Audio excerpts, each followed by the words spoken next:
Movie की शुरुआत में हम जीन नाम की एक खूबसूरत और मासूम सी लड़की को देखते हैं जो फ्रांस के एक गरीब परिवार में पैदा हुई थी। उसकी माँ एक सिंगल मदर है और एक अमीर घर में रसोइये का काम करती है। जीन भी अपनी माँ के साथ उसी घर में रहती है। जीन बचपन से ही अपनी सोच दूसरे बच्चों से बिल्कुल अलग रखती है। वो चाहती है कि वो भी अमीरों की तरह लग्जरी और ऐशो आराम की लाइफ जिए, महल की रानियों जैसे कपड़े पहने, अमीर और बड़े बड़े लोगों के साथ उठे बैठे और सभी लोग उसकी इज्जत करे। मगर एक गरीब लड़की के लिए ये सब कुछ हासिल कर पाना सिर्फ एक सपना था। जीन सिर्फ खूबसूरत ही नहीं थी बल्कि बहुत ज्यादा चालाक और होशियार भी थी। जीन छोटी उम्र से ही अपनी खूबसूरती और मीठी बातों से लोगों का ध्यान अपनी ओर खींचने लगी। उसे पढ़ने का भी बहुत शौक था, इसलिए वो अक्सर किताबें पढ़ती रहती थी। फिर एक दिन जिस घर में उसकी माँ काम किया करती थी उस घर से उन्हें निकाल दिया जाता है। इस वजह से जीन अपनी माँ के साथ पेरिस आ गई। वहाँ पर उसकी माँ ने उसे कॉन्वेंट स्कूल में भेज दिया जहाँ पर नन बच्चों को पढ़ाती थी। लेकिन वहाँ पर जीन को एक बुरी आदत लग गई। वो चोरी छुपे गंदी किताबें पढ़ने लगी। एक दिन ऐसे ही जब वो किताब पढ़ रही थी तो उसे पकड़ लिया गया और कॉन्वेंट से निकाल दिया गया। इसके बाद जीन ने पैसे कमाने के लिए पेंटर के मॉडल के रूप में काम करना शुरू कर दिया। लेकिन जब उसे पेंटिंग के लिए कपड़े निकालने के लिए कहा गया तो उसने फौरन ही उस काम को भी छोड़ दिया। इसके बाद जीन एक विधवा औरत के घर में नौकरी करने लगी जहाँ पर उसे उस औरत को किताबें पढ़कर के सुनानी पड़ती थी। उस विधवा औरत के 2 बेटे थे। फिर एक दिन उस औरत ने जीन को अपने बेटे के साथ देख लिया तब वो बहुत ज्यादा गुस्सा हो गई और जीन को धक्के देकर के बाहर निकाल दिया। इसके बाद जीन ने गलत लाइन पकड़ ली और धीरे धीरे उसकी जान पहचान अमीर और बड़े बड़े बिजनेसमैन लोगों से होने लगी। अपनी खूबसूरती और तेज दिमाग की वजह से वो उन्हें भी अट्रैक्ट करने लगी, यहाँ तक कि वो उनके साथ संबंध भी बनाने लगी। इसी बीच उसकी मुलाकात बेरी नाम के एक अमीर आदमी से हुई। उसने जीन को अपने घर में रख कर के रखेल बना लिया। दरअसल बेरी को जीन के जरिए से समाज में और भी ज्यादा शोहरत चाहिए थी। उसे लगता है कि वो जीन के जरिए से फ्रांस के राजा के महल तक पहुंच सकता है ताकि राजा जीन को अपनी रखेल बना ले और बेरी खुद राजा के नजदीक आ जाए। बेरी का एक बेटा था जिसे जीन अपने बेटे की तरह प्यार करती थी। फिर बेरी जीन पर दबाव डालने लगा कि वो फ्रांस के राजा से मिले। दरअसल फ्रांस के राजा की पत्नी और उसकी रखेल की मौत हो चुकी थी। इसी वजह से राजा अकेलेपन से जूझ रहा था और दिन रात नशा और अय्याशी में डूबा रहता था। उसके 3 बेटियां भी थी जो महल में ही रहती थी। इसके बाद बेरी जीन को लेकर के पहुंचता है महल में। वहाँ पहले से ही बहुत सारी खूबसूरत लड़कियां मौजूद थी जो राजा की नई रानियां बनने की उम्मीद लगाए बैठी थी। मगर राजा को उनमें से कोई भी लड़की पसंद नहीं आई। पर जैसे ही उसकी नजर जीन पर पड़ी वो उसकी खूबसूरती पर फिदा हो गया क्योंकि जीन बाकी सभी लड़कियों से बिल्कुल अलग और खास लग रही थी। बेरी जब जीन को लेकर के वापस घर आता है तभी राजा का एक मंत्री आता है उसके पास और कहता है कि राजा जीन से मिलना चाहते हैं। वो उन्हें पैसे भी देता है। ये सुनकर के बेरी बहुत ज्यादा खुश हो जाता है। वो जीन से कहता है कि वो बहुत ही अच्छे तरीके से राजा को खुश करे। फिर जीन भी अच्छे से तैयार होकर के चली जाती है उस मंत्री के साथ। मंत्री उसे राजमहल लेकर के आता है जो बहुत ज्यादा बड़ा और खूबसूरत था। राजा से मिलने से पहले एक डॉक्टर जीन को चेक करता है क्योंकि जीन इससे पहले भी बहुत सारे मर्दों के साथ संबंध बना चुकी थी, इसलिए वो देखना चाहते थे कि कहीं जीन को कोई इन्फेक्शन तो नहीं है। डॉक्टर जीन की पूरी तरह से जांच करने के बाद कहता है कि ये पूरी तरह से ठीक है। फिर राजा का मंत्री जीन से कुछ सवाल करता है और उसे सिखाता है कि राजा के सामने क्या करना है और कैसे पेश आना है। जीन भी बहुत जल्द सब कुछ समझ जाती है। इसके बाद राजा का मंत्री जीन को राजा के पास भेज देता है। अब जीन राजा के पास जाती है और इनमें बातचीत शुरू होती है। फिर जल्दी ही ये दोनों एक दूसरे के करीब आ जाते हैं। अगले दिन राजा का मंत्री जीन के पास आता है और उसे एक सीक्रेट रूम में ले जाता है जहां से वो देख सकती थी कि राजा पूरा दिन किस तरीके से गुजारता है। जीन उस रूम में से देखती है कि राजा किस तरीके से तैयार होता है। राजा भी तैयार होने के बाद जीन के पास आता है और उसे खूबसूरत हार देता है गिफ्ट में, जिसे देख कर के जीन बहुत ज्यादा खुश हो जाती है। दरअसल राजा जीन को बहुत ज्यादा पसंद करने लगा था और जीन भी उनके साथ बहुत ज्यादा खुश थी। फिर एक दिन जीन मंत्री के साथ घोड़े की बग्गी में होती है। फिर एक जगह बग्गी को रोक कर के दूरबीन से राजा को देखने लगती है। वो राजा के साथ उसके पोते को भी देखती है जो बहुत सुंदर था। उधर राजा की 3 बेटियां भी होती है जिन्हें देख कर के जीन समझ जाती है कि उनका व्यवहार नौकरों के साथ बहुत बुरा है। तभी राजा की एक बेटी जीन को देख लेती है बग्गी में बैठा हुआ और उसके बारे में अपनी दोनों बहनों को बता देती है। इससे उन्हें पता चल जाता है कि जीन का उनके पिता के साथ अफेयर चल रहा है। मंत्री जब देखता है कि उन्हें देख लिया गया है तो वो अपने आदमी से कहता कहता है कि जल्दी बग्गी भगाओ यहाँ से।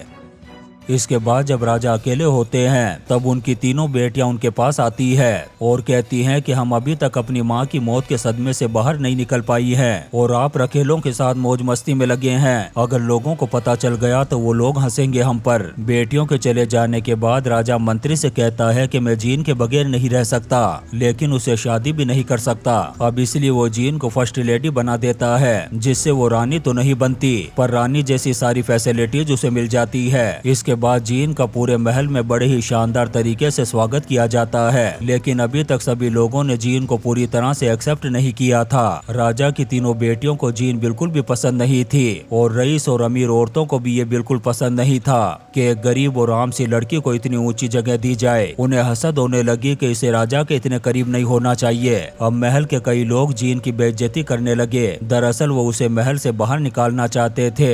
उसी रात जब सभी लोग डिनर कर रहे थे तब राजा जीन को एक अफ्रीकन बच्चा गिफ्ट करता है ताकि वो अकेला महसूस ना करे। जीन उसे देख कर के बहुत खुश होती है और अब अक्सर वो उसके साथ खेलने लगी और एक बेटे की तरह उसे मानने लगी। राजा भी जीन से बहुत ज्यादा खुश था, इसलिए उसने जीन को एक शानदार महल गिफ्ट कर दिया जहाँ उसके लिए कई नौकर चाकर थे। जीन इन सारी चीजों से बहुत ज्यादा खुश थी, लेकिन उसे अंदर ही अंदर डर भी लग रहा था कि कहीं राजा को कोई और लड़की पसंद ना आ जाए और वो उसे धक्के दे कर के निकाल ना दे। फिलहाल राजा जीन के प्यार में मजनू बना हुआ था और वो उससे बहुत ज्यादा खुश था। अगले दिन राजा जीन को लेकर के पिकनिक पर गया, जहाँ पर जीन की माँ और बेरी भी मौजूद थे।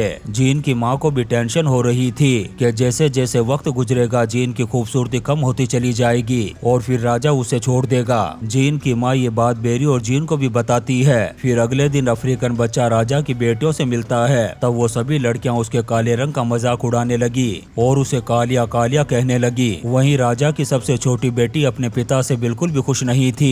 दरअसल वो नहीं चाहती थी कि राजा जीन के साथ रहे। गुस्से में आकर के वो महल छोड़कर के चली गई और नन बनने का फैसला कर लिया। राजा अपनी छोटी बेटी से बहुत प्यार करता था, इसलिए उसके जाने से वो पूरी तरह से टूट गया। अब अकेलेपन से परेशान होकर के राजा ने एक दूसरी लड़की से संबंध बना लिया। जल्दी ही जीन को भी ये बात पता चल गई। वो सीधे मंत्री के पास पहुंची और उसे कहने लगी कि मेरे होते हुए राजा ने दूसरी लड़की से संबंध बनाने की हिम्मत कैसे की। मंत्री ने भी कहा कि हाँ, तुम्हारे आने के बाद ऐसा पहली बार हुआ है। जीन ने कहा कि अगर राजा का मन मुझसे भर जाए तो मुझे पहले ही बता देना, मैं चुपचाप यहाँ से चली जाऊंगी। लेकिन राजा किसी भी कीमत पर जीन को खोना नहीं चाहता था। वो जीन के पास आया और फिर से उसके साथ खुश रहने लगा। जीन को अब राजा के साथ रहते हुए पूरे 4 साल हो चुके थे। उनका रिश्ता पहले से भी बहुत ज्यादा गहरा हो गया था, लेकिन फिर भी राजा की बेटियां और महल के लोग जीन से बहुत ज्यादा नफरत करते थे।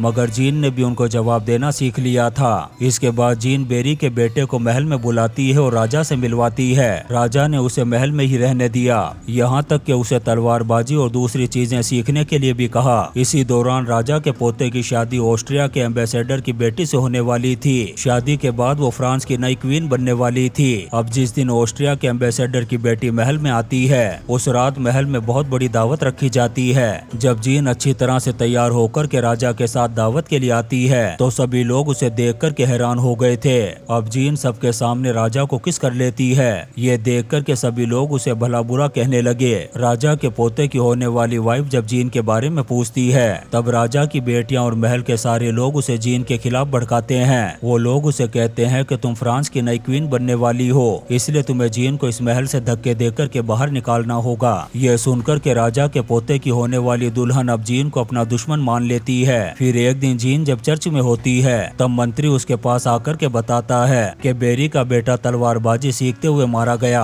जीन भाग कर के उसके पास आती है और देखती है कि वो मर चुका है। वो बहुत ज्यादा रोती है क्योंकि वो उसे अपने बेटे की तरह मानती थी। अब उसकी मौत की वजह से जीन उदास रहने लगी। जीन को दुखी देख कर के राजा की बेटियां और महल की औरतें उसका मजाक बनाने लगी। इसके बाद जीन राजा के पोते की होने वाली वाइफ से मिलने वाली थी, पर राजा की बेटियों ने पहले उसे भड़का दिया था। जब जीन उसके पास जाती है तो वो अपना मुंह फेर लेती है। अब ये बात राजा को बिल्कुल भी पसंद नहीं आती। राजा जीन से कहता है कि तुम्हें फ्रांस और ऑस्ट्रिया के अच्छे रिश्ते रखने के लिए मेरे पोते की वाइफ से दोस्ती करनी होगी। अब जीन उसके पास जाती है और बात करने की कोशिश करती है। उसे भी दोनों देशों के रिश्ते अच्छे रखने थे, इसलिए वो भी जीन से बात कर लेती है। फिर जीन राजा को जाकर के बताती है कि तुम्हारे पोते की वाइफ ने मुझसे अच्छे से बात की। यह सुनकर के राजा भी खुश हो जाता है। कुछ दिनों बाद राजा की तबीयत बिगड़ने लगी। उन्हें स्मॉल पॉक्स हो गया। दिन ब दिन वो कमजोर होने लगे और बिस्तर पर आ गए। जीन भी इस मुश्किल टाइम में राजा का पूरा ख्याल रखती और उनकी अच्छी तरीके से सेवा करती।